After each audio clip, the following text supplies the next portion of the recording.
without further ado, I wanted to welcome up Brendan and Joseph. They're coming back because the one thing is Dolph and I have hopefully shared with you, or Dolph certainly has shared with you, one of the different systems, but we wanted to show you the back-end architecture in terms of what's actually happening, the due diligence. While the guys are coming up here, Joseph and Brendan, if you want to come up, and because we need to change the computer over. But I think just quickly, a round of applause for Brendan as well. I didn't, I'll explain to you why, but we went, you don't even know why yet, so I appreciate that. But no, really, it's quite important, guys. Very seldom in life do you meet people that get things done. And we went to Silicon Valley. The guys said to us it takes 3 months to launch a portal. That was about the 6th of April. And I said, that's fantastic. We have a launch on the 12th of May, and that's your go live date. And they kind of looked at each other. The Americans looked at each other a little bit concerned. And credit to them, they were ready on the 12th of May. And to be fair, the SEC gave us the approval on the 13th of May. But one South African, being Brendan, made sure it happened as well. So, you know, that's why you gave him a round of applause. Because if it wasn't for him working literally day and night with Joseph, we today would be talking about something conceptual, whereas right now, we're going to get inside the car and we're going to let you experience the drive. So over to these two guys. What I can tell you about the team that we've pulled together is that we mapped out the process of online solicitation, sale, and support of securities before we started, with legal counsel in the room, technology people, investors. Came to over 360,000 unique steps, of which 20% were regulated by some regulated body. And when I laid out that at the end of what was a long session, do I need this? Ooh, it sounds good. That when we laid it out at the end of the session, everybody looked at it and I said, let's get to work. And everybody said, yeah, right, there's no way we can do this. And we've done most of it. And there's been problems and challenges that have emerged that we've kicked down the can, kicked the can down the road a little bit, or we put on a parking lot. And some of those you're going to bump into, and some of them you're going to find a bug in the system that we don't know. And you're part of this first group of people, that it's only been legal since October. So you're part of the first group of people trying this, and you're going to find bugs in the system, just like you can find bugs on Amazon.com. And the difference is that you can email support@wealthmigrate.com, and it immediately ends up in our work queues to start resolving and fixing right away. This platform gets improved and updated every Friday afternoon. We have development teams that are upgrading and improving the system every Friday afternoon. So when you identify challenges or issues with the site, we're going to be fixing it right away. When you identify features that you think we need or usability issues to make it easier to work, they're going to end up in a queue that gets prioritized and time gets allocated for both the portal as well as the portal platform provider. I do have one request. Because I do care about my development team and the Wealth Migrate team. We like sandwiches. Which means that when you send a problem to us, we'd also like to hear what's going good. So if you could sandwich the meat of the problem between two pieces of bread of good stuff that you like on the platform too, it'd make it so much easier. So say something good, then what the heck's going wrong, and then something good. All right? It would really make the process go a lot easier. Okay? I want to just interject there just for 2 seconds. I've got a client of mine that's been working with me investing overseas for quite a while, about 2 years, and he seems to have a race. Every time we've got something new, if we launch a new product or a new opportunity or a new partner, he's like, no, pick me, I'll buy something. We always call him the early adopter, and he's like, no, I'm the guinea pig. Well, everybody's sitting here, if you do want to look at what we're doing right now, we're all guinea pigs, but it's in the sense of we're trying to build this out to be the best thing possible. And I mean that in the nicest way possible. Because we want to build it out to serve the investors, not to serve our needs, because what we decided to do was build it out according to how we invest so that everybody can see what we do in order to make proper educated decisions. So I just wanted to, sorry for interrupting there. All right. So the first thing we're going to show is, before we launch into the investor experience and talk about some of the nuances of the process, is that Brandon has logged into the back end to the admin user, because I'd like to show you a feature back there so you kind of get an idea and a flavor for what's going on. And he's going to click offers, and he's going to look at the live investment opportunities, the offers that are on their platform right now. And we're going to Coldwater Creek, and which is a project that's on the platform right now. You have to just keep talking through the slow internet in South Africa. So he's got a whole drop-down list of things to do, but the first thing he sees right away is the due diligence steps. We have automated into the system the 140 steps of the Wealth Migrate due diligence process, so that every single one of their steps has to be successfully completed and signed off by the authorized person before the opportunity can even go live on the front end. And as they collect and review that information, it is populating the front end so that you, as an investor, can look at that same information. Based on their request, we created a little step in between a live offer and an offer under development. It's called the solicitation step. And the solicitation step allows them to test the waters on a project that's still under development.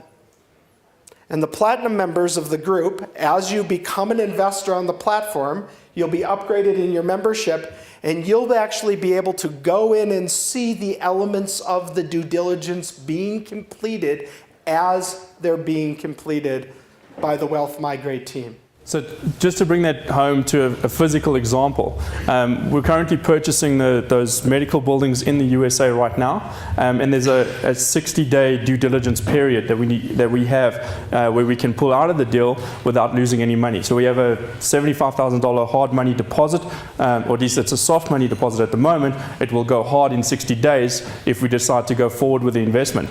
But in the 60 days, we're going to be going through that 140 line item of due diligence, and it's exceptionally well thought out. One of them, for example, is driving past the buildings at night, then driving past the buildings on a rainy day, physically inspecting the buildings by a third party, getting those appraisals. Every single piece of paper that we gather around those buildings is going to be logged, documented, and loaded up by our asset manager, who's John Chern in the States, into this portal as we're going through that due diligence process. And as we near our closing date, which would then be that 60 days, everybody who's tracking that project, so for example here in Oak Hill Park, you'll be able to see all of that information as we're publishing it into the profile account if you're tracking that particular opportunity. So it's pretty powerful, not only in terms of being transparent on what we're actually doing and what you're investing in, but also as an educational tool. If you ever want to invest in anything in future, you'll know what steps you want to follow in South Africa, because a 140-point test is a hell of a deep test to go through on any property that you're looking at anywhere in the world.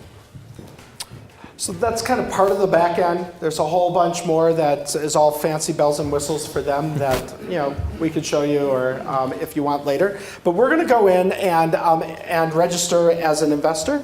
Is that what we're going to do? If you sign up right now, it's really, really easy. So I've already signed up because it's a step that's pretty simple. Okay, it's literally your name and email address, and that's it.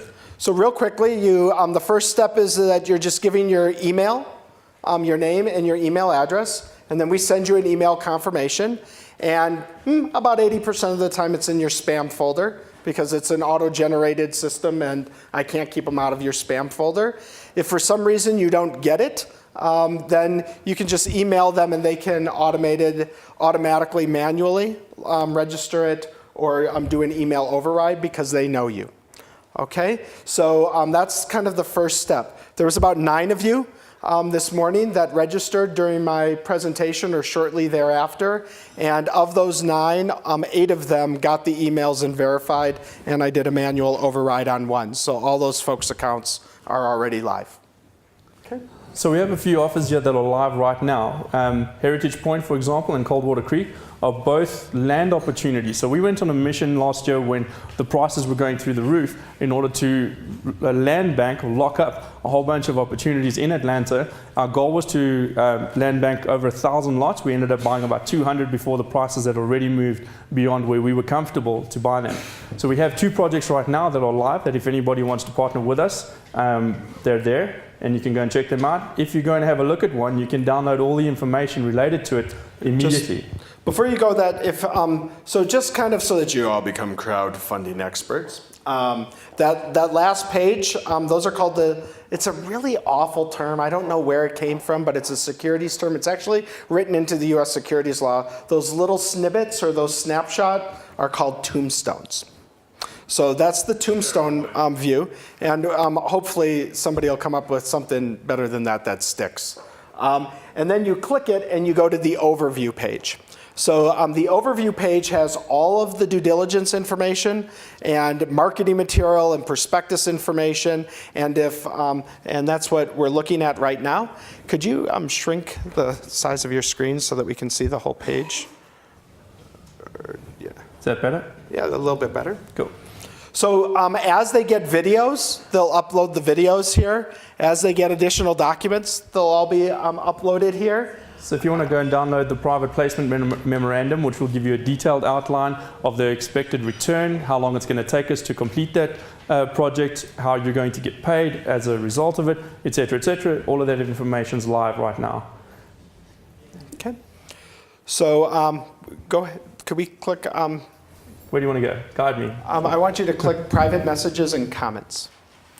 So we'd like to encourage you to interact with the staff about this opportunity, because it's your collective conversation among all of you with the staff that is going to make this project better.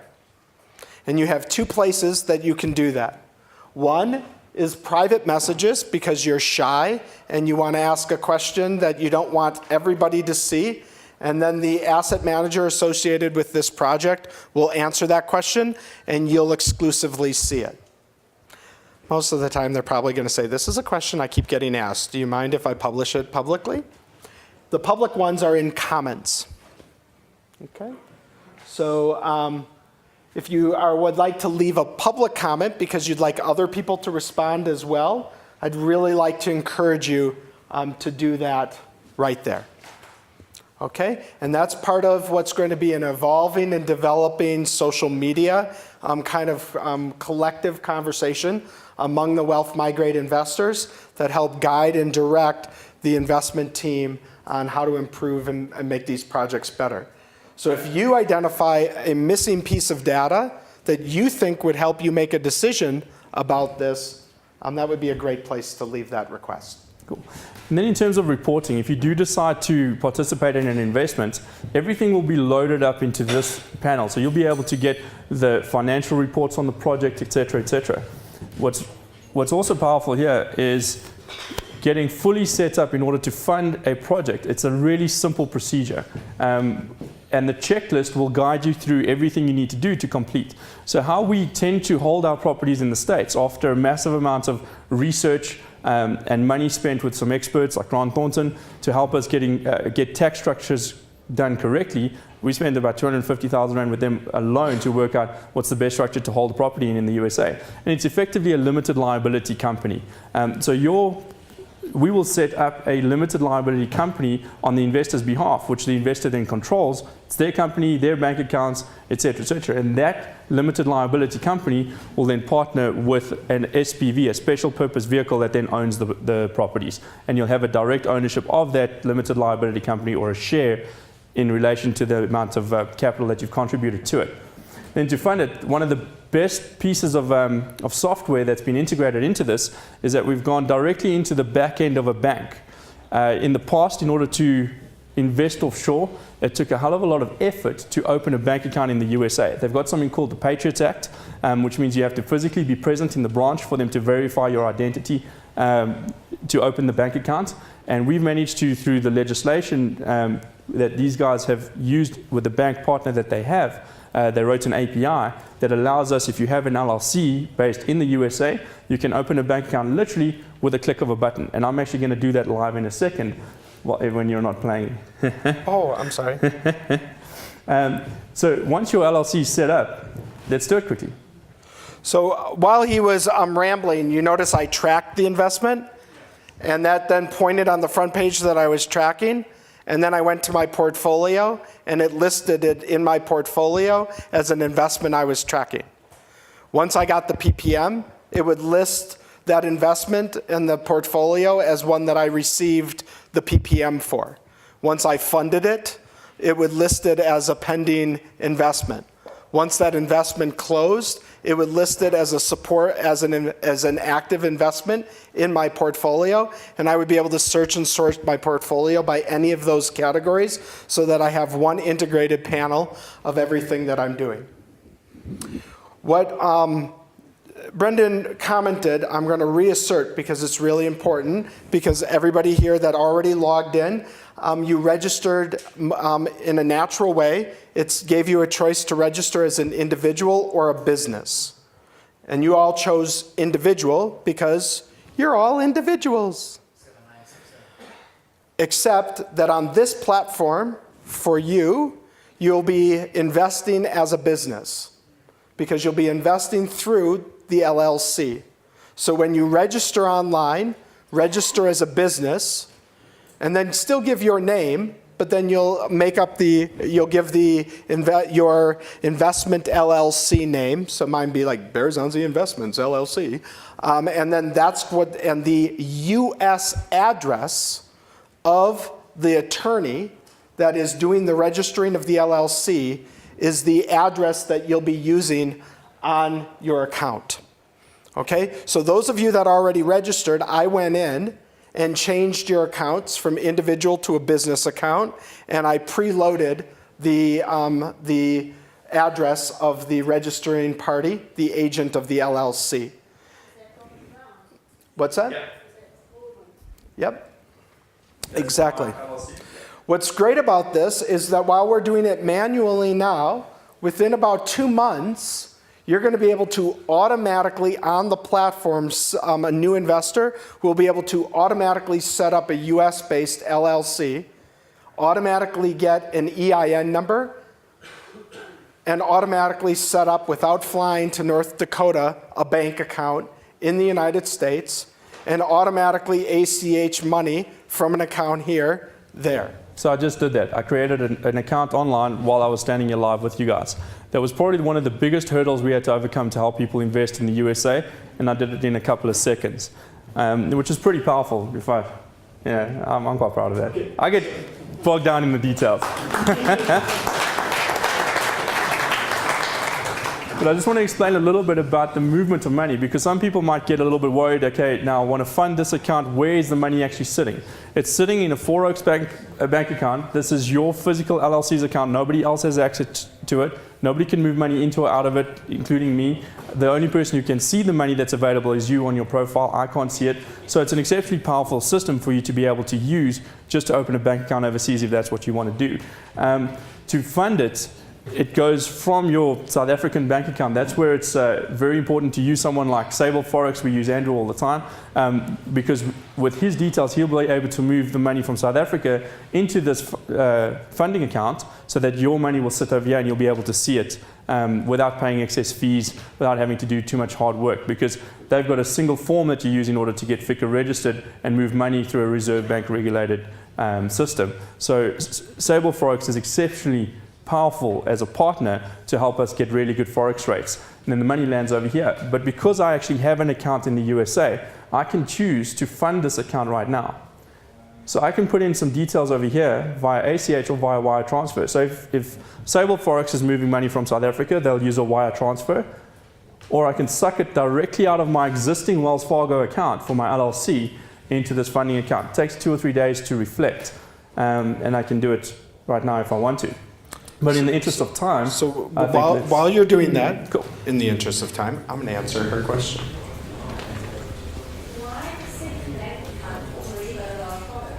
Okay.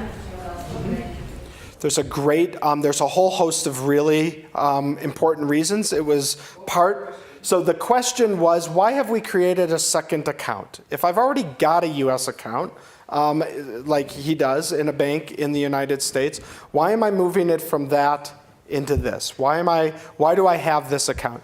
Does anybody use E-Trade or Scottrade or Ameritrade, any of those? Okay, in platforms like that, you have a trading account.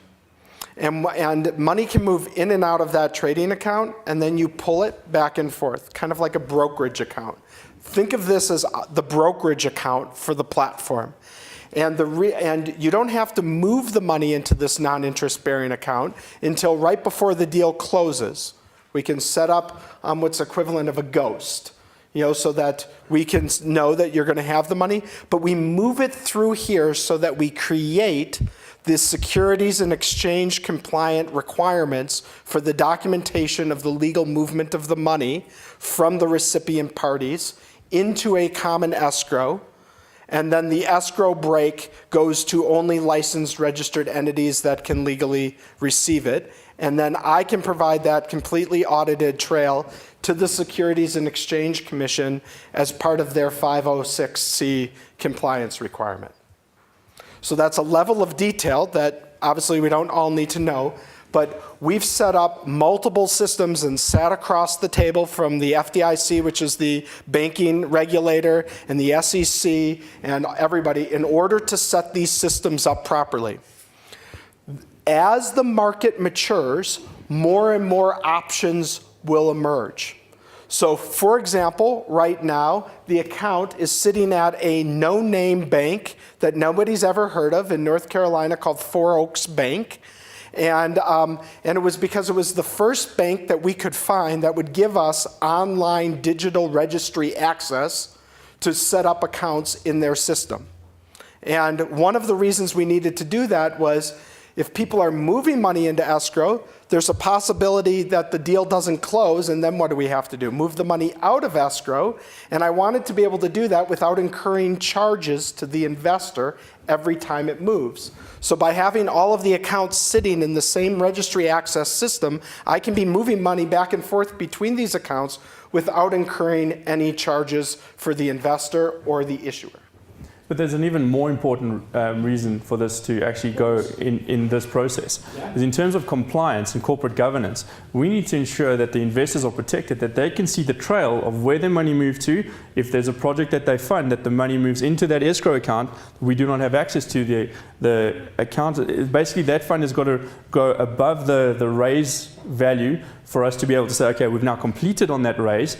It's ticked all the boxes. Our CFO then signs off on it, and then it moves out of that escrow account to the title company or the transferring attorney. And then we close on the property, we take ownership, et cetera, But basically, we as the investors or the investment committee never have access to any of those funds to ensure that according to the corporate governance regulations in the States, and they're quite strict in terms of the Sarbanes-Oxley Act and that type of stuff. So we have to make sure that everything is documented correctly. So if the investors, if anything goes wrong and if anybody's been in property, things do go wrong. If anybody ever has any questions, that everything is then documented right from word go in one system that's easy to see. We could go on for a long time about all the different reasons, and I'm just going to throw out another. There's a whole bunch of banking regulations associated with moving money in and around the United States, and especially if you have, for example, a Middle Eastern surname, it's kind of hard to move money in and around the United States at the moment. So now, I just want to go one step further and say, now we've closed on a project, we're generating some income, and that income now needs to come back to you as the investor. So what will happen then is the property management agency, whoever that happens to be, will collect the income, deduct all the expenses, transfer that into the SPV's account, usually a Wells Fargo account because we work well with them. Then from that account, once everything's managed and sorted out, that will then move into the investor's account on the online profile. You'll be able to see how much money you then have available, and if you ever want to withdraw it, you'll just go to withdraw funds, fill in your Wells Fargo details, which we will set up for the LLC, and you can move the money out of your profile account into your LLC's account or to anywhere else in the world. So Sable Forex can then, if you want to repatriate those funds, can help you just by putting Sable Forex's US-based account into this withdrawal funds box, they can then move that money back to South Africa on your behalf. And everything's tracked in one system so that you know where it is at all times. How cool is that? Thanks to this, Matt.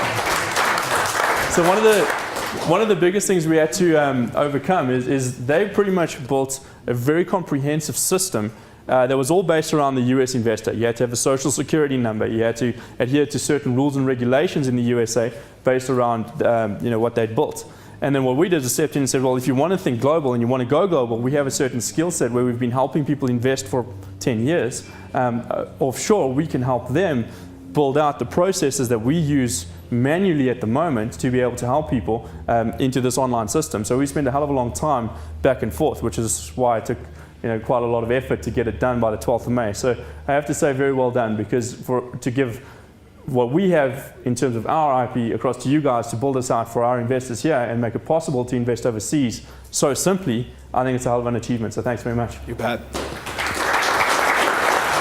So this is a huge achievement in a month, but remember when I said it took 3 months to launch a portal? And they're like, woohoo, we got it done in a month. It really does take 3 months. So there's still going to be a whole bunch of improvements and upgrades that are going to be happening over the next 2 months to make it more powerful. We're working with a partner right now that actually a worldwide company that has offices here in Johannesburg. And they have the ability to have, instead of that BankBox account, ACH transfer directly linked to any international brokerage account you may have. So if you already have an investor brokerage account and want to use that as a source of funds, within 3 months, you'll be able to link that automatically as a source of funds as well. So there'll be constant improvements in the system to respond to the feedback that we get from you about how to make it easier.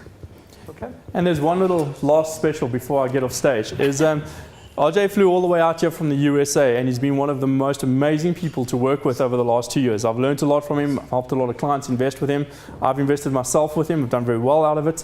And what we did was we packaged a group of 5 of his best properties that he has available right now into one package that's live on our site. So if anybody wants to be able to kind of dip their toe and get started with a very small amount of money and kind of see how we work together, this is one of the unique opportunities to invest from as little as $2,000 in one package of 5 properties live right now and start the relationship with us. In terms of administration, I mean, it's probably not going to pay for your LLC registration costs if you're only earning a return on $2,000, but at least it's a start. And he's made those properties available for us live right now. So if anybody wants to take part, I think it's an incredible opportunity.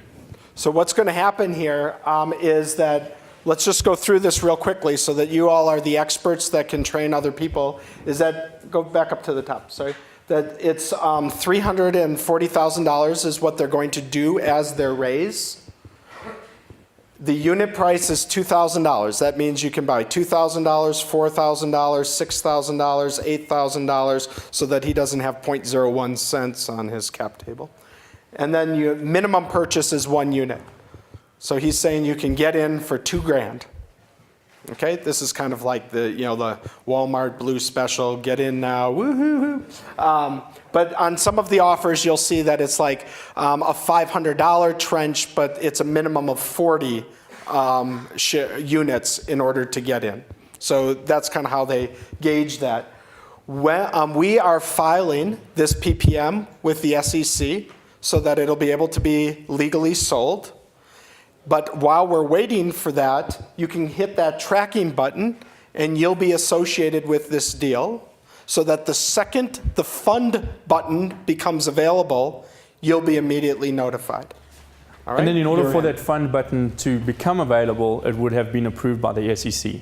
So that's a protection mechanism for the investors too, is that we file with them, you can track it. If they don't approve it, it doesn't go live. So no money will move until everything's been started in correctly.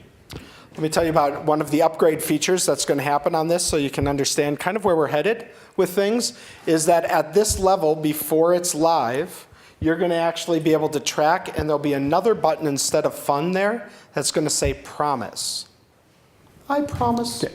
And Okay, guys, we're running out of time. We're pretty much done. So thank you very much for listening through my very technical, boring presentation. But I hope you guys enjoyed it, and thanks very much for coming out today. Thanks, Scott, Brendan. over to you. All right, go.